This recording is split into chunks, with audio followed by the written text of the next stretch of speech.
ಇಡೀ ಇಂಡಿಯಾದಲ್ಲಿ ಗೌರ್ಮೆಂಟ್ ಇಂದ ಜಾಸ್ತಿ ಸ್ಯಾಲರಿ ತಗೊಳ್ಳೋದು ಯಾರು ಗೊತ್ತಾ? ನಮ್ಮ ಪ್ರೆಸಿಡೆಂಟ್ ಆಫ್ ಇಂಡಿಯಾ.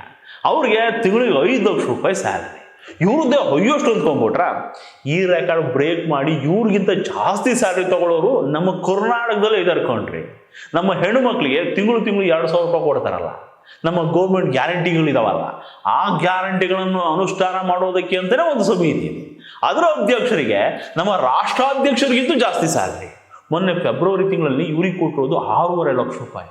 ಇವ್ರಿಗೆ ಅಷ್ಟೊಂದು ಸ್ಯಾಲ್ರಿ ಕೊಡುವಂಥದ್ದು ಏನು ಇರುತ್ತಪ್ಪ ಕೆಲಸ? ಆಯಾ ಡಿಪಾರ್ಟ್ಮೆಂಟ್ಗಳು ಅದು ಸಂಬಂಧಪಟ್ಟ ಗ್ಯಾರಂಟಿಗಳನ್ನ ನೋಡ್ಕೋತಾವಲ್ಲ. ಗೃಹಲಕ್ಷ್ಮಿನ ಮಹಿಳಾ ಮತ್ತು ಮಕ್ಕಳ ಕಲ್ಯಾಣ ಇಲಾಖೆ ನೋಡ್ಕೊಳ್ಳುತ್ತೆ, ಗೃಹ ಜೊತಿನ ಪವರ್ ಡಿಪಾರ್ಟ್ಮೆಂಟ್ ನೋಡ್ಕೊಳ್ಳುತ್ತೆ, ಫ್ರೀ ಬಸ್ಗೆ ಸಾರಿಗೆ ಇಲಾಖೆ ಇದೆ, ಅನ್ನಭಾಗ್ಯಕ್ಕೆ ಫುಡ್ ಡಿಪಾರ್ಟ್ಮೆಂಟ್ ಇದೆ, ಇವನ್ ಇದು ಯಾರು ತಗೋತಿದಾರೋ ಗೊತ್ತಿಲ್ಲ, ಅದನ್ನು ನೋಡ್ಕೊಳ್ಳೋದಕ್ಕೂ ಒಂದು ಡಿಪಾರ್ಟ್ಮೆಂಟ್ ಇದೆ. ಹಿಂಗಿರ್ಬೇಕಾದ್ರೆ ಇದಕ್ಕೊಂದು ಅನುಷ್ಠಾನ ಸಮಿತಿ ಯಾಕೆ? ಅದಕ್ಕೊಬ್ರು ಅಧ್ಯಕ್ಷರು, ಅವ್ರಿಗೆ 5-6 ಲಕ್ಷ ಸಂಬಳ, 1-5 ಜನ ಉಪಾಧ್ಯಕ್ಷರು, ಅವ್ರಿಗೆಲ್ಲ ಒಬ್ಬೊಬ್ಬರಿಗೆ 4-5 ಲಕ್ಷ ರೂಪಾಯಿ ಸಂಬಳ, ಇವ್ರ ಜೊತೆಗೆ ಹಿಂಡಿಂಡು ಸದಸ್ಯರು, ಅವ್ರಿಗೆಲ್ಲ ಒಳ್ಳೊಳ್ಳೆ ಸಂಬಳ. ಅಂದ್ರೆ ವೇಸ್ಟ್ ಅಲ್ವಾ? ದುಂದು ವೆಚ್ಚ ಅಲ್ವಾ? ಇದೆಲ್ಲ ಬೇಕಾ ಅಂತ ಕೇಳ್ಬೋದು ನೀವು. ಬೇಕು ಕಾಣ್ರಿ. ಮೂಗಿಂತ ಮೂಗ್ತಿ ಬಾರ ಆದ್ರೂ ಪರವಾಗಿಲ್ಲ, ಮೂಗ್ತಿ ಇರಬೇಕು. ಒಂದು ಯೋಜನೆ ಅಂತ ಮಾಡಿದ್ಮೇಲೆ ಅದಕ್ಕೊಬ್ಬ ಯಜಮಾನ ಅಂತ ಇರಬೇಕು, ಅವ್ರಿಗೊಂದು ಒಳ್ಳೆ ಫೆಸಿಲಿಟಿ ಕೊಡ್ಬೇಕು.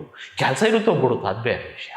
ಇವಾಗ ನೋಡಿ, ಗ್ಯಾರಂಟಿಗಳನ್ನ ಕೊಡೋದಕ್ಕೆ ದುಡ್ಡಿಲ್ಲ, ಹಂಗಂತ ಅನುಷ್ಠಾನ ಸಮಿತಿಯವ್ರಿಗೆ ಸಂಬಳ ಕೊಡೋದಂಗೆ ಇರೋಕ್ಕಾಗತ್ತೆ ಹೇಳಿ? ಇವತ್ತು ಇದು ಕೊಡ್ತೀವಿ ಅಂದ್ರು ತಗೊಂಡವ್ರು ಸುಳುವೆ ಇಲ್ಲ, ಯಾರು ಬಂದು ಹೇಳ್ತಾರೆ?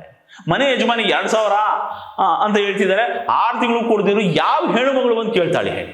ಸರ್ಕಾರನ ಅಧಿಕಾರಕ್ಕೆ ತರೋದಕ್ಕೆ ಬೆವರು ಸುರಿಸಿರ್ತಾರೆ ಕಣ್ರಿ ಪಕ್ಷದ ಮುಖಂಡರು, ಕಾರ್ಯಕರ್ತರು. ಅವ್ರನ್ನ ತಿಳಿಸೋದು ಬರವಾ ಹೇಳಿ?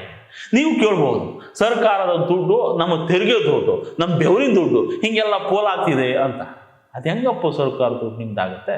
ಇವಾಗ ತಿರುಪತಿಗೆ ಹೋಗ್ಬಿಟ್ಟು ತಿಮ್ಮಪ್ಪನ ನೋಡಿ ದುಡ್ಡು ಹಾಕಿ ಅದು ನಮ್ಮ ದುಡ್ಡು ಅಂದ್ರೆ ಆಗತ್ತಾ?